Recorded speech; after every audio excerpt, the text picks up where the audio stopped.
Welcome back, students. Today we're going to be reading chapters 7 and 8 of The Miraculous Journey of Edward Tulane.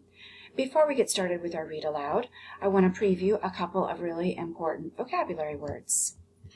The first vocabulary word is pummel, which is a verb and it means to strike repeatedly with fists. In the book, we're going to see some personification in a sentence that says, the water pummeled him and lifted him up and shoved him back down. So we know that water doesn't have fists. Water can't actually strike you and fight with you. But in this case, the waves of the water are tossing him around as if he were being struck by somebody's fists. The next important word we're going to see is ferocity, which is a noun. And the root word for ferocity is ferocious, which means like a wild beast, fierce and violent. So these dogs in this picture, we might say they are ferocious when we have the O-U-S ending on the end. That turns it into an adjective, turns the word into an adjective. But the I-T-Y here on the end of ferocity makes that word become a noun, changes the word into a noun. So ferocity means that you are acting like a wild beast. Okay, that you have that action. So in a sentence in the book, we're going to read, the storm in its ferocity actually flung him all the way out to sea. So the storm had anger and violence as part of it. We're also going to see this word umbrage, which is a noun, which means to be really annoyed or insulted, like this young lady here. So umbrage means you have the feeling of being annoyed or insulted. And in chapter 8, we have one important word that describes a new character we're going to meet, discerning. Discerning is an adjective which means to have good judgment or to be knowledgeable about something. So someone who is discerning looks at you and gets to know you and knows about you. They are knowledgeable. They have good judgment about something. So we'll be seeing those words as we're doing our read aloud today. So we're going to continue on. If you remember, the last words of chapter 6 was Edward Tulane was afraid. What a different emotion for Edward. He had been tossed off of that ship by those two boys. He had drifted down in the water, sunk down in the water into the muck, and he's stuck there feeling really afraid. So let's go on and read chapter 7. And as we look at this picture, I think of one of our vocabulary words, and that is ferocity. This ocean has the feeling of ferocity, or I could say it is a very ferocious looking ocean. Let's see what's going to happen. He told himself that certainly Abilene would come and find him. This, Edward thought, is much like waiting for Abilene to come home from school. I'll pretend that I'm in the dining room of the house on Egypt Street, waiting for the little hand to move to the 3 and the big hand to land on the 12. If only I had my watch, then I would know for sure. But it doesn't matter. She will be here soon, very soon. Hours passed, and then days, and weeks, and months. Abilene did not come. Edward, for lack of anything better to do, began to think. He thought about the stars. He remembered what they looked like from his bedroom window.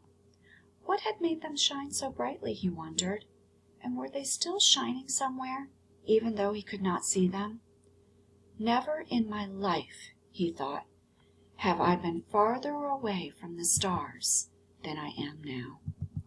He considered, too, the fate of the beautiful princess who had become a warthog.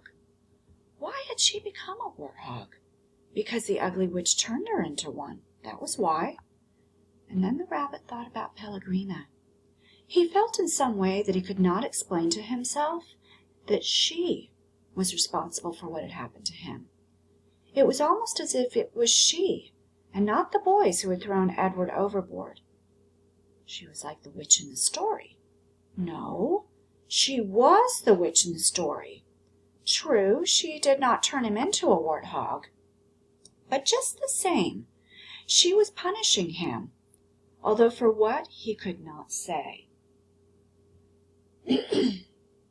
So I'm wondering what Edward is going to start to think about that.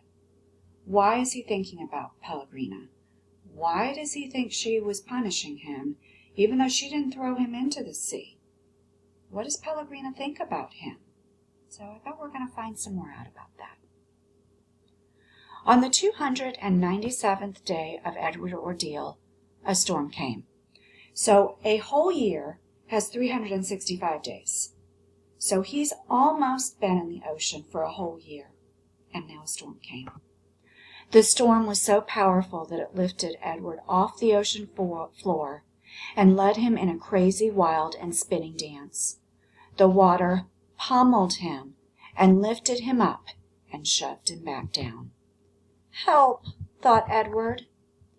The storm, in its ferocity, actually flung him all the way out of the sea, and the rabbit glimpsed for a moment the light of an angry and bruised sky. The wind rushed through his ears. It sounded to him like Pellegrina laughing. But before he had time to appreciate being above water, he was tossed back down into the depths. Up and down, back and forth he went until the storm wore itself out, and Edward saw that he was beginning again his slow descent to the ocean floor. Oh, help me, he thought. I can't go back there. Help me.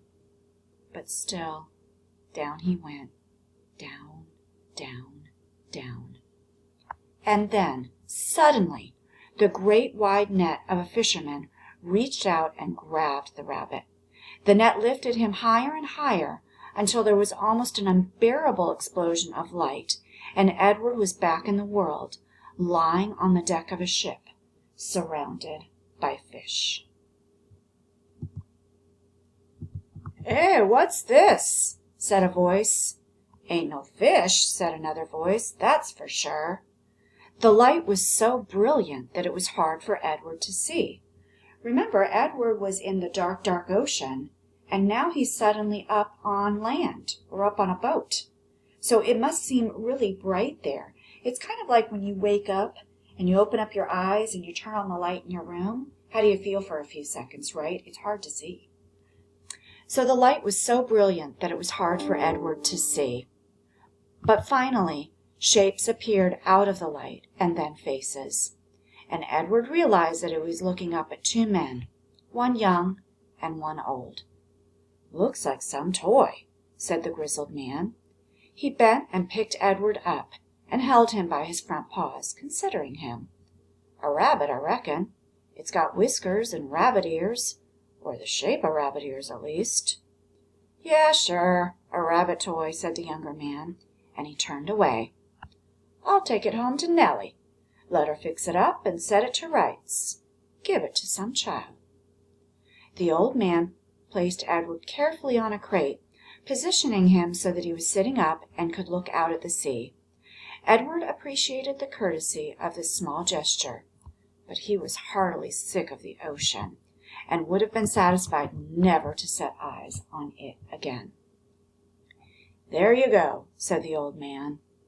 As they made their way back to shore, Edward felt the sun on his face and the wind blowing through the little bit of fur left on his ears, and something filled his chest, a wonderful feeling. He was glad to be alive. "Look at that rabbit," the old man said. "Looks like it's enjoying the ride, don't it?"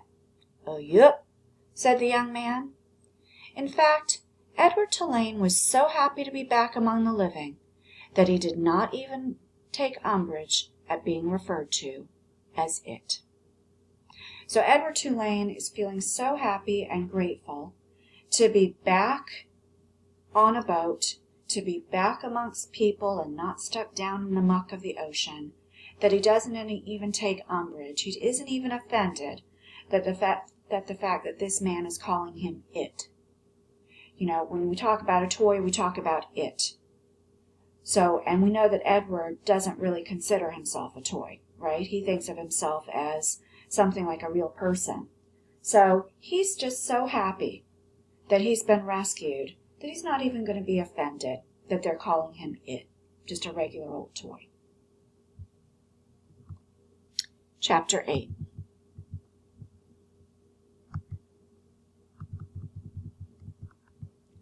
On land, the old fisherman stopped to light a pipe, and then with the pipe clenched between his teeth he walked home, carrying Edward atop his left shoulder, as if he were a conquering hero.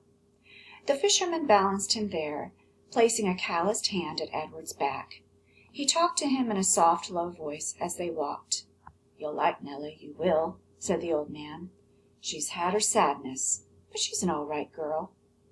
Edward looked at the small town, blanketed in dusk, a jumble of buildings huddled together, the ocean stretching out in front of it all, and he thought that he would like anything and anybody that it was not at the bottom of the sea. "Hello, Lawrence," called a woman from the front of a shop. "What have you got?" "Fresh catch," said the fisherman. "Fresh rabbit from the sea." He lifted his cap to the lady and kept walking. "There you are now," said the fisherman. He took the pipe out of his mouth and pointed with the stem of it at a star in the purpling sky. "There's your North Star right there. Don't never have to be lost when you know where that fellow is." Edward considered the brightness of the small stars. "Do they all have names?" he wondered. "Listen at me," said the fisherman, talking to a toy. "Oh, well, here we are then." And with Edward still on his shoulder, the fisherman walked up a stone-lined path and into a little greenhouse. "Look here, Nellie," he said. "I've brought you something from the sea." "I don't want nothing from the sea," came a voice. "Aw, now, don't be like that, Nell. Come and see, then." An old woman stepped out of the kitchen, wiping her hands on an apron. When she saw Edward, she dropped the apron and clapped. She clapped her hands together and said, "Oh, Lawrence, you brung me a rabbit." "Direct from the sea," said Lawrence. He took Edward off his shoulder and handed him up on the floor, and held on to his hands and made him take a deep bow in the direction of Nellie. "Oh," said Nellie, "here." She clapped her hands together again, and Lawrence passed Edward to her. Nellie held the rabbit out in front of her and looked him over from tip to toe. She smiled. "Have you ever seen anything in your life so fine?" she said.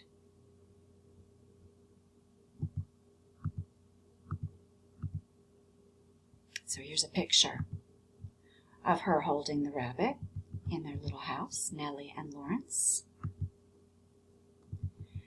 Edward felt immediately that Nellie was a very discerning woman.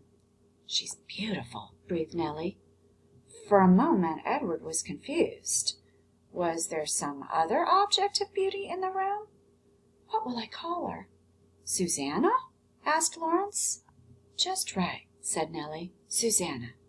She looked deep into Edward's eyes. "First off, Susanna will need some clothes, won't she?" So I'm wondering what Edward is thinking here. He's so happy to be alive. He's so happy to be with people. And now what is Nellie calling him? She's calling him a girl, right? And how do you think that makes Edward feel? I'm thinking probably not very happy, because he's a pretty proud, confident, thinks well of himself kind of rabbit. At least that's the way he was at the beginning of the story. But now he's being called a girl, and he's been rescued from the ocean muck by these two nice people, Lawrence and Nellie. So I'm wondering what kind of changes that's made in Edward. And I'm wondering what kind of things we might see Edward start to be thinking about. And I'm also thinking that another thing that's coming up a lot for Edward are these references to stars. So let me find it here.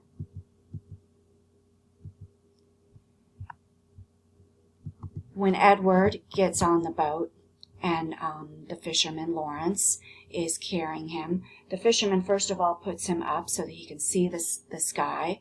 And now here, as he's carrying Edward through town, he's talking about stars again. And I'm wondering what that's going to mean for Edward when we read chapter 8 next time.